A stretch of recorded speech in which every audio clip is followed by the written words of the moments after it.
Hello there, it's Andrew from Adaptive. In this video today we're going to be taking a quick look at Google Tasks. Google Tasks is a free tool which is part of the Google ecosphere, which allows you to create and manage tasks. It has the added benefit that it integrates very nicely with Google Calendar and Gmail. People with ADHD often suffer from problems with executive functioning.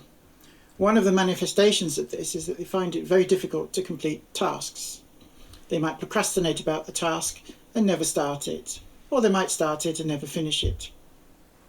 Usually the reason for this is because the task is quite complicated and people just tend to give up when they see how difficult it is. So one of the ways of helping with this is to actually break all your tasks down into smaller chunks. You'll find that each chunk is much more manageable and achievable than if you consider the whole. And tools like Google Tasks lets you do just that.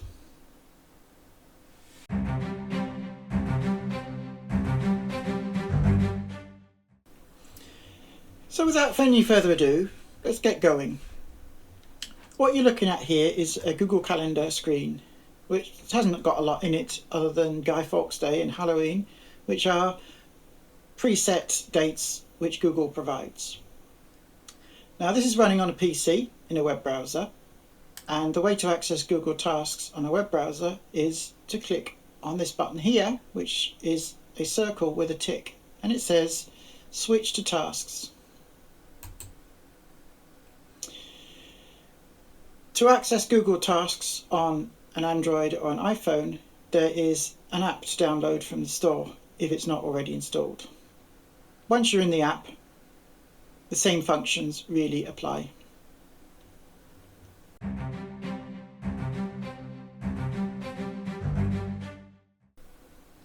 So let's create a task. There's a big button up here that says create, or you can click add a task here. Gives you exactly the same options, but it just looks a bit different. I'm going to give this task a title of Take Car for MOT, because my car MOT is due.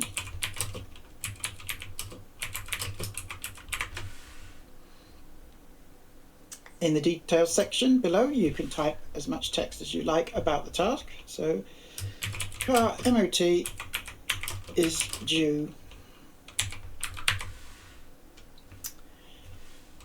Need to prep it and take it to the garage. Below here we can set when it's due, so today, tomorrow, or a specific date.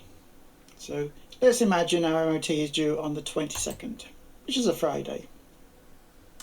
If you want to, you can actually put a specific time in here. So let's say, for example, we've booked it in at 10 o'clock AM. If you don't, it just shows as an all-day event. You can also choose to repeat the task if it was a repetitive task that happened regularly. In this case, we're not going to do that. Click OK, and we've created our first task. Now, taking a car for MOT can be quite a daunting thing to do. And chances are, if you've got ADHD, you'll do everything to put that off and not do it, or leave everything to the last minute, and it ends up as a disaster. So one of the things we can do is to take that big task and break it down into smaller chunks, which are achievable and easier to track.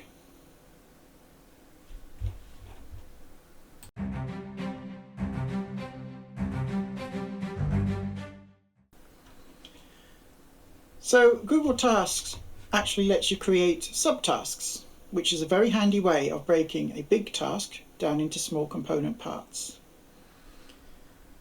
So what we can do is take that big task, and if we click on the three dots there, we can add a subtask. And you can see on the screen it's created a new blank task which is indented from the one above. So before I take my car for its MOT, there's a couple of things I should do. Firstly, I think I should check the tyre pressures.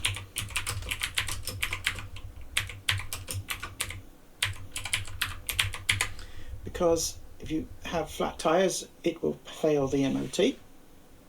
And I want to do this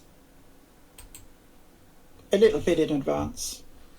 I don't think I need to put any more information in the details for that one, but I want to do this in plenty of time. So I want to do this by, let's say, Wednesday the 20th, because if there's anything wrong or I need new tyres, that potentially gives me time to get that fixed.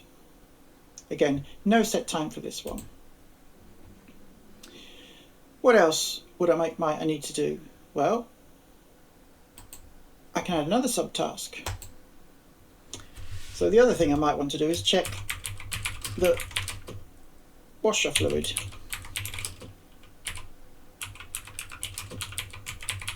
Because if the screen washer isn't working, your car will fail its MOT.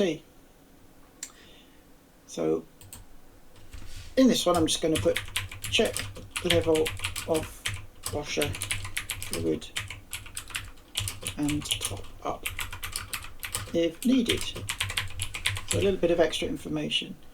And again, I think I want to do that a little bit in advance, just in case there's a problem. So I'm also going to put Wednesday the 20th for that.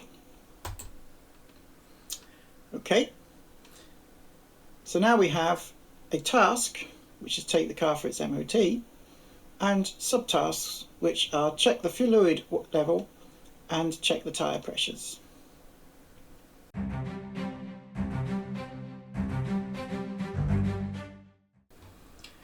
So now the big day comes and I've done all the little things I needed to do to check that it stands a good chance of passing. So all I've got to do now is take the car for its MOT.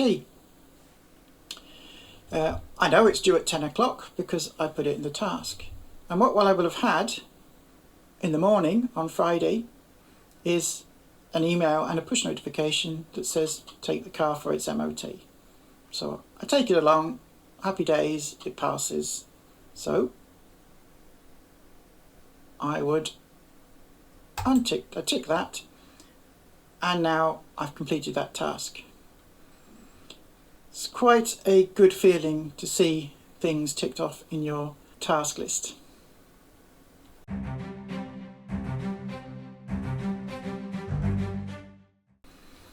Now, some tasks are a little bit more complicated. They have dependencies and you have to do one thing first and then something else.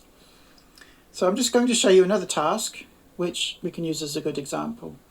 So let's imagine that it is little Johnny's birthday coming up, and we've promised little Johnny that we're going to create him a birthday cake. So let's break that one down and see how that looks. So we would create a new task by clicking add a task, and the task would be bake a cake for Johnny's birthday.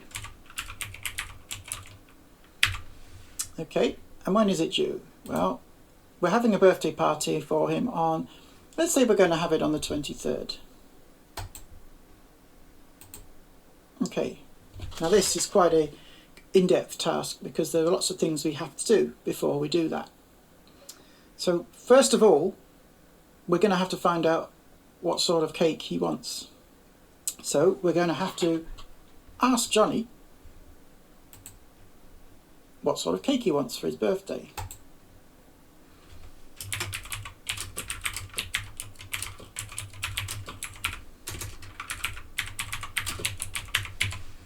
And realistically, I'm going to need to do this in plenty of time. So I might even say, right, I want to do that today. So that's my first task. Once I know what sort of cake he wants, I can then go and look on the internet for a recipe for it and a design. So that sounds like a subtask. So research on internet for cake design, recipe and design. And I can't spell, And the internet, good old Grammarly, is helping me out there. So I might want a bit more information on here to remind me what to do. So why do I need to research on the internet? It's because I need to know what ingredients I need to make the cake with.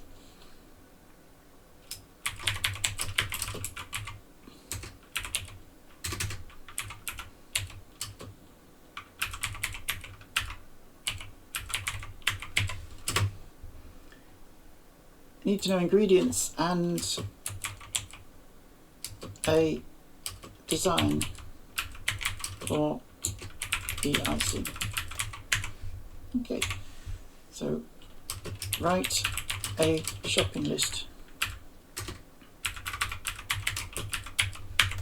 So as part of that task, we're going to find a cake we like, and we're going to write down the recipe.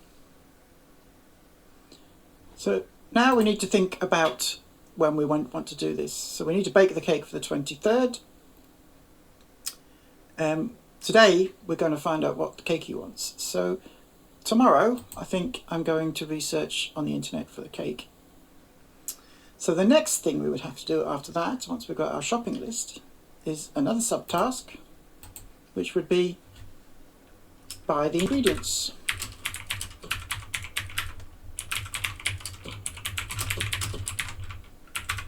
My spelling is atrocious. Buy the ingredients from the shop. And where are we now? Today, tomorrow?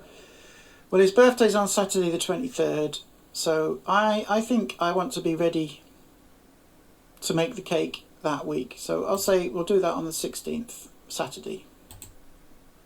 So we've bought the ingredients from the shop. Now what else would we need to do? Well, the next thing is I think we actually need to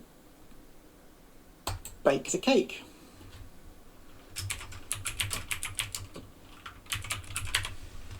We need to bake the cake before we can ice it. So bake the cake. So the details of that would be follow the instructions to make and bake the cake.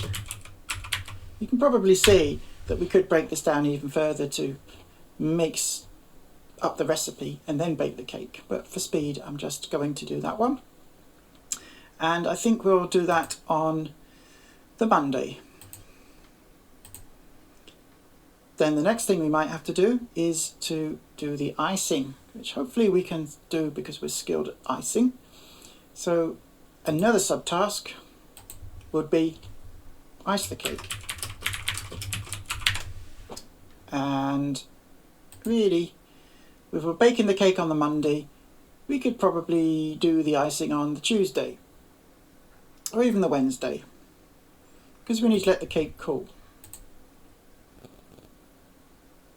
And then I think we pretty much have a finished cake. We'll have it done by the end of Tuesday, which means it will be ready for the Saturday.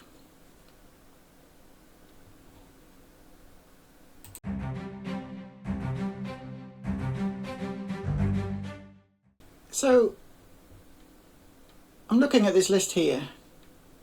This doesn't seem right. I've got to ice the cake, then bake the cake, then buy the ingredients from the shop. This is all mixed up, isn't it? So what you can actually do is to rearrange the priority of these tasks by dragging them. So on here, you simply click at the side and drag up to where you want to put it. So first of all, we need to find out what cake Johnny wants. Then we need to research on the internet. Then we need to buy the ingredients. Then we need to bake the cake. And then ice the cake. Okay, so I think we now have a completed task in the right sequence with the right dates, starting with today.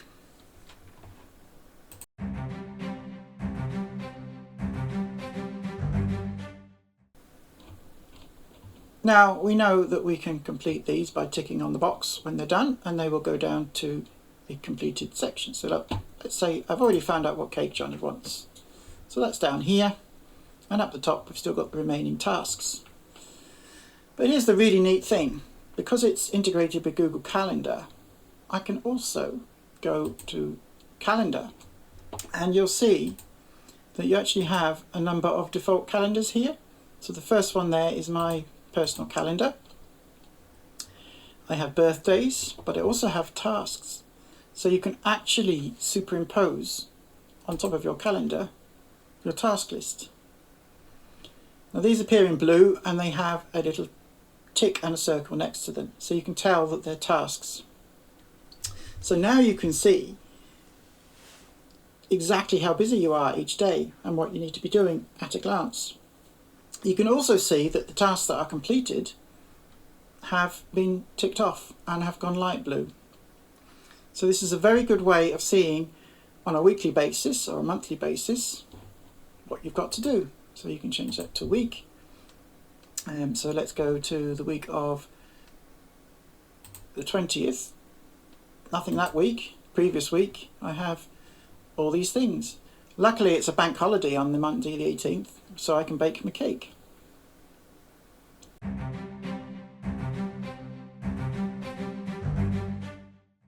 So I hope you can see the key takeaways from using Google Tasks is that it's a nice, easy way, convenient way of recording the tasks that you've got to do, breaking them down into component parts, and then prioritizing them. You can also then use it to track what you've done and what you need to do. And one of the best things is you've got the calendar view, which gives you that overview of what's coming up. So I hope this video has given you some more ideas about how you can work with your ADHD and technology to help you manage your ADHD and potentially help you overcome some of the procrastination that you might experience that comes along with ADHD.